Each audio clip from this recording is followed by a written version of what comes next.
Item ಯಾವುದೇ ಇರಲಿ try ಮಾಡಿ ಆಚಿ ಚಿಕನ್ ಮಸಾಲಾ. ಪಶ್ಚಿಮ ಬಂಗಾಳದಲ್ಲಿ ಬಿಜೆಪಿಯ ಶಕೆ ಆರಂಭವಾಗಿದೆ. ಇವತ್ತು ಸುವೇಂದು ಅಧಿಕಾರಿ ಪ್ರಮಾಣ ವಚನವನ್ನ ಸ್ವೀಕಾರ ಮಾಡಲಿದ್ದಾರೆ. ಡಿಸಿಎಂ ಆಗಿ ಇಬ್ಬರು ನಾಯಕರು ಪ್ರಮಾಣ ವಚನವನ್ನ ಸ್ವೀಕಾರ ಮಾಡ್ತಾರೆ. ಡಿಸಿಎಂ ಆಗಿ ಅಗ್ನಿಮಿತ್ರ ಪಾಲ್ ಹಾಗೆ ನಿತೀಶ್ ಪ್ರಾಮಾಣಿಕವಾಗಿ ಶಪಥವನ್ನು ಮಾಡಲಿದ್ದಾರೆ. ಕೋಲ್ಕತ್ತಾದ ಬ್ರಿಗೇಡ್ ಮೈದಾನದಲ್ಲಿ ಪದಗ್ರಹಣವನ್ನ ಮಾಡಲಾಗುತ್ತೆ. ಪ್ರಧಾನಿ ಮೋದಿ ಹಾಗೆ ಅಮಿತ್ ಶಾ ಸೇರಿದಂತೆ ಅನೇಕ ಗಣ್ಯರು ಕೂಡ ಭಾಗಿಯಾಗಲಿದ್ದಾರೆ. ಒಟ್ಟಾರೆಯಾಗಿ ಡಿಸಿಎಂ ಆಗಿ ಇಬ್ಬರು ನಾಯಕರು ಕೂಡ ಸ್ವೀಕಾರವನ್ನ ಮಾಡಲಿದ್ದಾರೆ. ಕೋಲ್ಕತ್ತಾದ ಬ್ರಿಗೇಡ್ ಮೈದಾನದಲ್ಲಿ ಈಗಾಗಲೇ ಸಕಲ ರೀತಿಯಾದಂತಹ ಸಿದ್ಧತೆಗಳು ಕೂಡ ಸಾಗ್ತಾ ಇದೆ. ಸಾಕಷ್ಟು ಜನ ಗಣ್ಯರು ಕೂಡ ಭಾಗಿಯಾಗ್ತಾರೆ ಅನ್ನುವಂತಹ ಮಾಹಿತಿ ಈಗ ಲಭ್ಯವಾಗ್ತಾ ಇದೆ.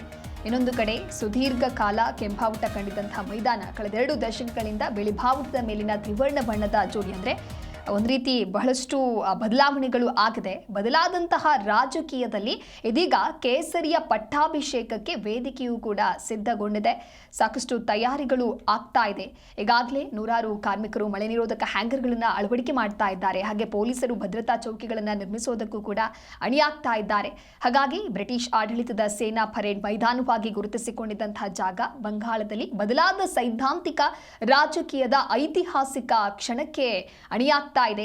ಇನ್ನೊಂದು ಕಡೆ ಎಡರಂಗದ ಶಕ್ತಿಯನ್ನ ಪ್ರತಿನಿಧಿಸ್ತಾ ಇದ್ದ ಬ್ರಿಗೇಡ್ ಮೈದಾನದಲ್ಲಿ ಕಾಂಗ್ರೆಸ್ ವಿರೋಧಿ ಹಲವು ಹೋರಾಟಗಳಿಗೂ ಕೂಡ ಪ್ರಮುಖವಾದಂತಹ ಜಾಗವಾಗಿ ಗುರುತಿಸಿಕೊಂಡಿದೆ. ಅದಾದ ನಂತರದಲ್ಲಿ ಮಮತಾ ಬ್ಯಾನರ್ಜಿ ಅವರ ಶಕ್ತಿ ಪ್ರದರ್ಶನ ಬಿಜೆಪಿ ವಿರೋಧಿ ರಾಜಕೀಯ ವೇದಿಕೆಯಾಗಿ ರಾಷ್ಟ್ರ ಮಟ್ಟದಲ್ಲಿ ಬಹಳಷ್ಟು ಗಮನವನ್ನ ಸೆಳೆದಿತ್ತು. ಇದೀಗ ಇದೇ ಜಾಗದಲ್ಲಿ ಬಂಗಾಳದ ಬಿಜೆಪಿಯ ಚೊಚ್ಚಲ ಸರ್ಕಾರದ ಪ್ರಮಾಣ ವಚನ ಕಾರ್ಯಕ್ರಮದ ವೇದಿಕೆಯೂ ಕೂಡ ಸಿದ್ಧಗೊಂಡಿದೆ. ಬಂಗಾಳದಲ್ಲಿ ನಡೆಯುವ ಚುನಾವಣೆಯು ಅಧಿಕಾರವನ್ನು ನಿರ್ಧರಿಸಿದ್ರೆ ಬ್ರಿಗೇಡ್ ಮೈದಾನದಲ್ಲಿ ಸೇರ್ತಾ ಇದ್ದ ಜನಸ್ತೋಮವೇ ಫಲಿತಾಂಶದ ಒಂದು ದಿಕ್ಸೂಚಿಯಾಗಿತ್ತು.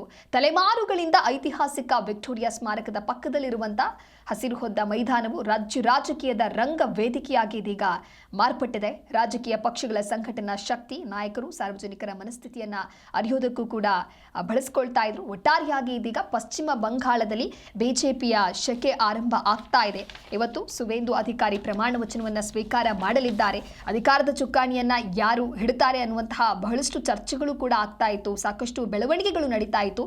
ಇದೆಲ್ಲದರ ನಡುವೆ ಸಾಲು ಸಾಲು ಸಭೆಗಳು ಕೂಡ ಆಗಿ ಇದೀಗ ಸುವೇಂದು ಅಧಿಕಾರಿ ಪ್ರಮಾಣ ವಚನವನ್ನ ಸ್ವೀಕರಿಸಿದ್ರೆ ಡಿಸಿಎಂ ಆಗಿ ಇಬ್ಬರು ನಾಯಕರು ಪ್ರಮಾಣ ವಚನವನ್ನು ಸ್ವೀಕಾರ ಮಾಡ್ತಾರೆ ಅನ್ನುವಂತಹ ಮಾಹಿತಿ ಸಿಗ್ತಾ ಇದೆ. ಕೋಲ್ಕತ್ತಾದಲ್ಲಿ ಬ್ರಿಗೇಡ್ ಮೈದಾನದಲ್ಲಿ ಪದಗ್ರಹಣ ಆಗುವಂತಹ ಹಿನ್ನೆಲೆಯಲ್ಲಿ ಅದಕ್ಕೆ ಬೇಕಾಗಿರುವಂತಹ ಸಕಲ ಸಿದ್ಧತೆಗಳು ಆಗಿದೆ.